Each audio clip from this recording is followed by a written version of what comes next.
Assalamualaikum warahmatullahi wabarakatuh.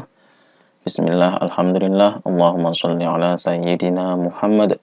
Selamat datang kembali bersama saya di kuliah Sejarah Pendidikan Islam kepada mahasiswa-mahasiswi IBN Tegal dimanapun Anda berada, beserta teman-temanku dimanapun Anda berada. Pada kesempatan kali ini saya akan membahas tentang pendidikan Islam di Nusantara. Baik, mari kita langsung saja memulai perkuliahan ini. Pertama kita bahas adalah sejarah masuknya Islam ke Nusantara. Ada beberapa teori-teori yang saya baca mengenai Islam di Nusantara, masuknya Islam ke Nusantara, bahwa Islam masuk ke Indonesia.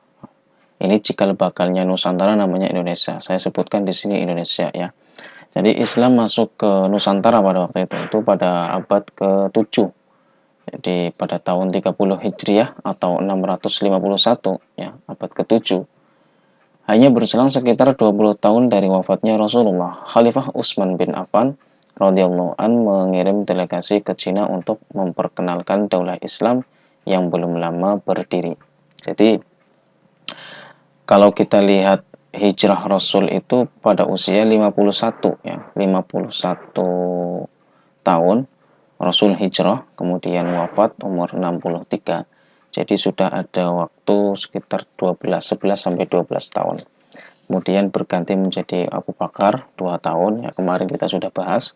Kemudian Abu Bakar, Umar 10 tahun sehingga sampai tahun 23 Hijriah. Kemudian tahun 23 Hijriah sampai ke 30 Hijriah itu masanya Utsman bin Affan. Jadi pada waktu itu Utsman mengirimkan delegasi ke beberapa penjuru dunia ya. Kalau masanya Umar sudah mulai belum ya. Masa Umar itu masih bergejolak, masih mempertahankan pola pemikiran Abu Bakar. Nah, Utsman ini sudah mulai menyebar ke seluruh dunia. Kemudian nanti selanjutnya disebarkan pada masa Umayyah dan Abbasiyah. Tapi cikal bakal penyebaran Islam ke seluruh dunia itu sudah dimulai sejak zamannya Utsman bin Affan. Di antaranya adalah di Nusantara. Dalam perjalanan yang memakan waktu 4 tahun, ya, utusan dari Utsman itu sempat singgah di Kepulauan Nusantara ya. Beberapa tahun kemudian, tepatnya pada tahun 674 Masehi, dinasti Umayyah telah mendirikan pangkalan dagang di pantai barat Sumatera ya. Jadi 674 ini 654 ya. Jadi dinasti Umayyah ya, sekitar ya setelah masanya Utsman dan masanya Ali berakhir, kan diganti dengan dinasti Umayyah 674 itu sudah mulai mendirikan pangkalan dagang ya. Jadi sudah dirintis pada utusan Utsman, kemudian dilanjutkan oleh dinasti Umayyah. Sehingga berkembang pesat sejak abad 8 Masehi ya, sudah memasuki umur 700 Masehi itu sudah mulai berkembang pesat ya, sehingga muncul adanya kerajaan-kerajaan Islam ya, di mana kerajaan Islam yang pertama pada waktu itu kerajaan Perlak ya. Kemudian ada kerajaan Samudra Pasai dan seterusnya. Kalau kita lihat di sini di peta ini ya, di Arab Saudi, Utsman mengutus utusannya menuju ke Cina.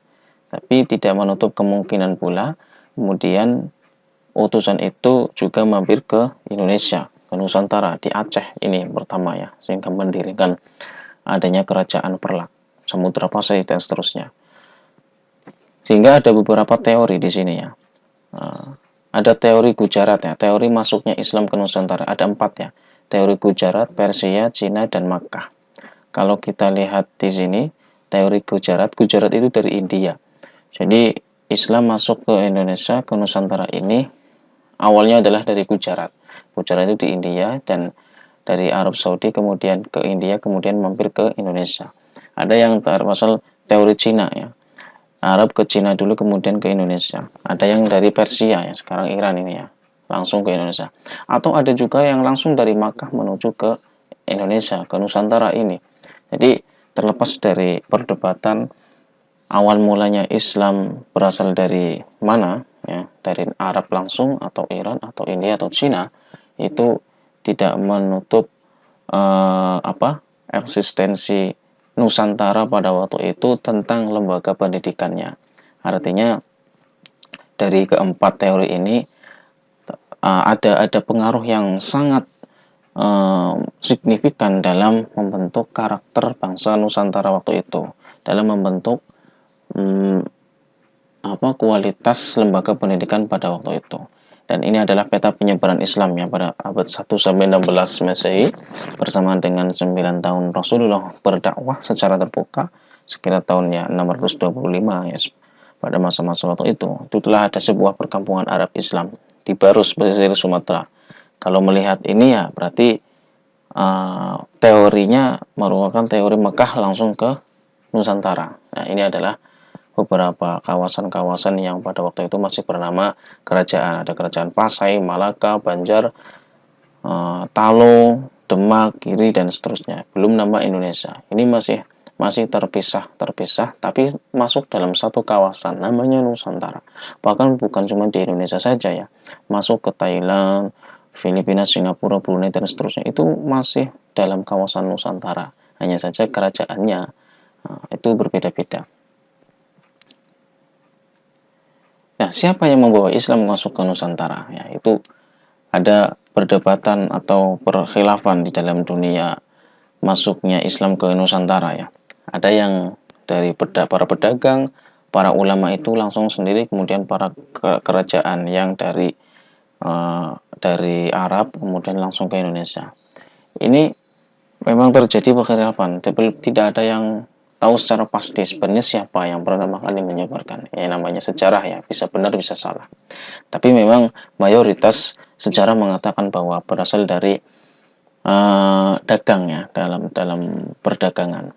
Kenapa? Ya, kalau kita telusuri bangsa Indonesia itu bangsa Nusantara waktu itu bangsa yang terkenal dengan rempah-rempahnya yang luar biasa, terkenal sampai ke penjuru dunia.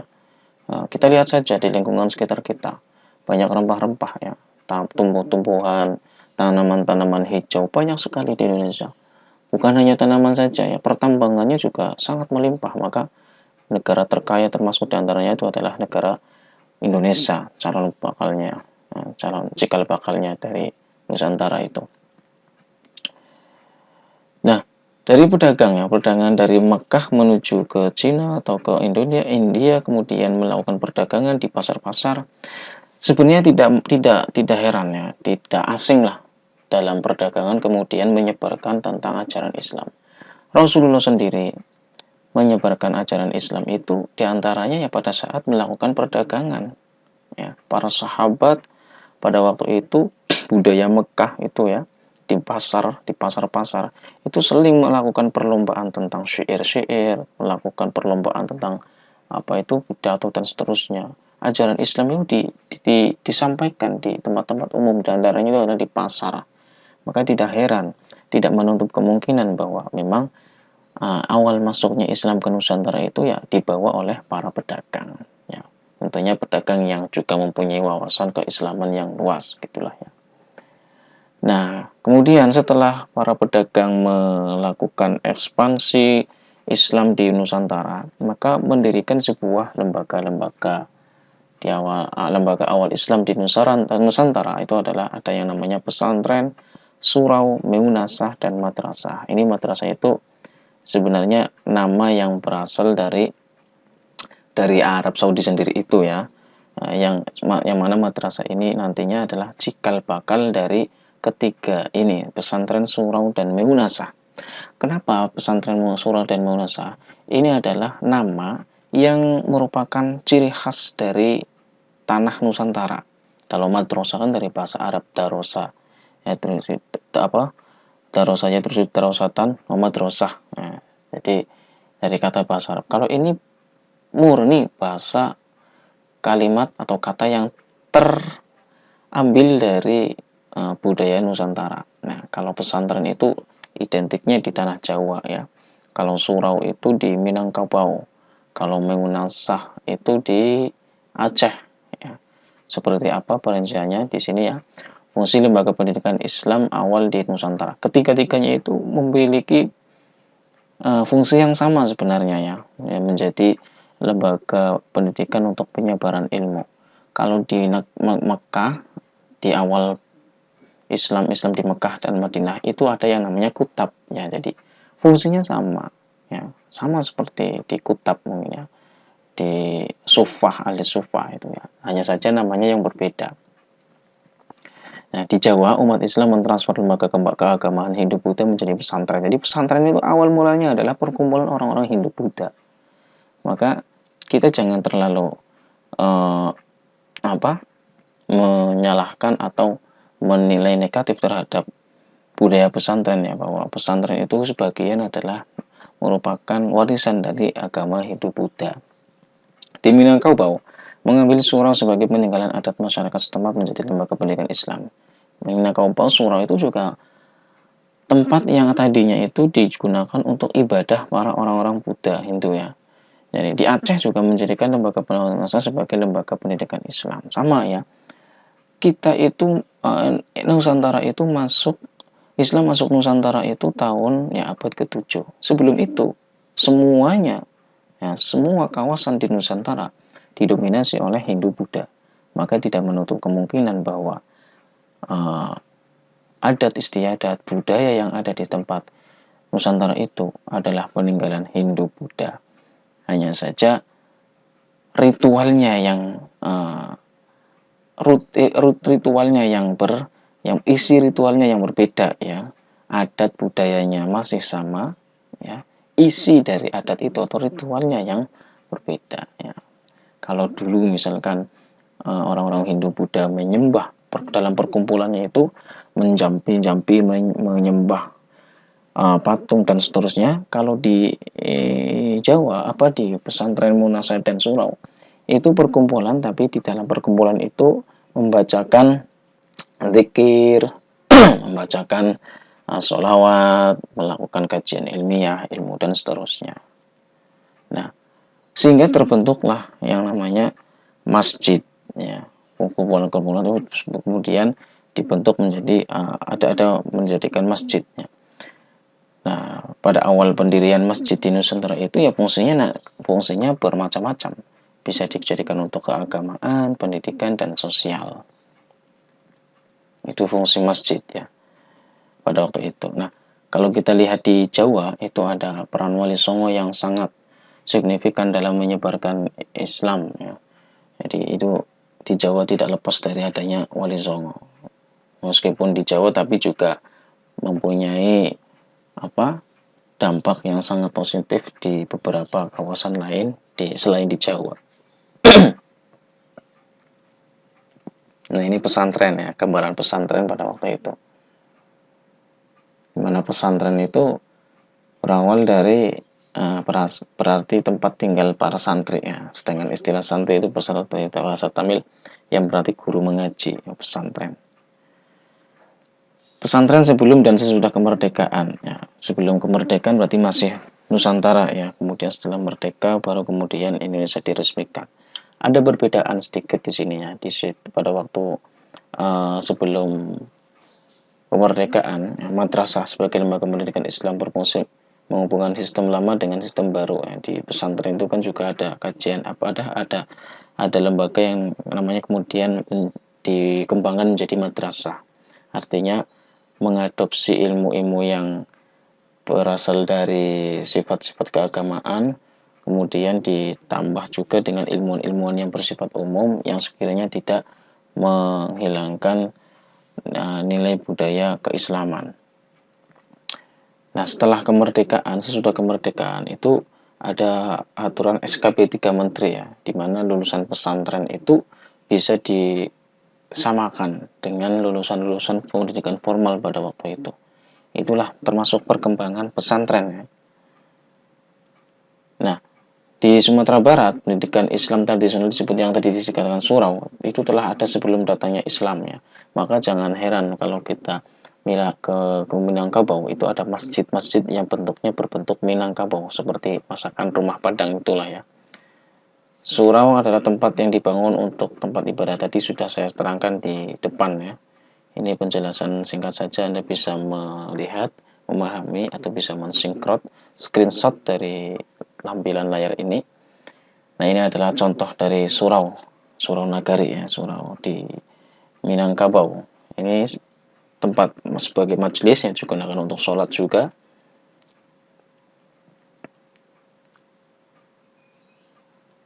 Nah, ini adalah meunasah. Ini meunasah yang sudah didesain secara modern ya.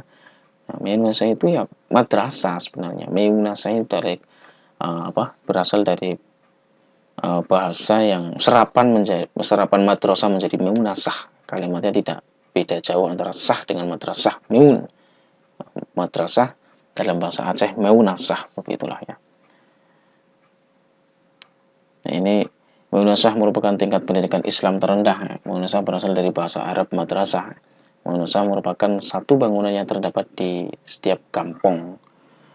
Bangunan ini seperti rumah tetapi tidak mempunyai jendela dan bagian-bagian lain. Bangunan ini digunakan sebagai tempat belajar dan berdiskusi ya. Anda bisa memotret di daerah Aceh itu banyak meunasah setiap setiap tempat, setiap desa gitu. Pendidikan Islam di Nusantara masa kerajaan. Nah, ini setelah ada meunasah di Aceh, kemudian surau di Minangkabau, pesantren di Jawa, maka terbentuklah adanya beberapa kerajaan-kerajaan ya. Ada kerajaan Samudra Pasai ya, ada kerajaan Perlak, Demak, Mataram dan seterusnya sampai ke Cirebon itu juga termasuk kerajaan yang tertua di Indonesia ya. Anda bisa mencari sendiri tentang kerajaan tertua di Indonesia ya, di antara kerajaan Perlak, Samudra Pasai dan ya Demak ya, Demak, kerajaan Demak, Mataram dan seterusnya. Kerajaan-kerajaan Islam ya. Nah, itu yang dapat saya sampaikan.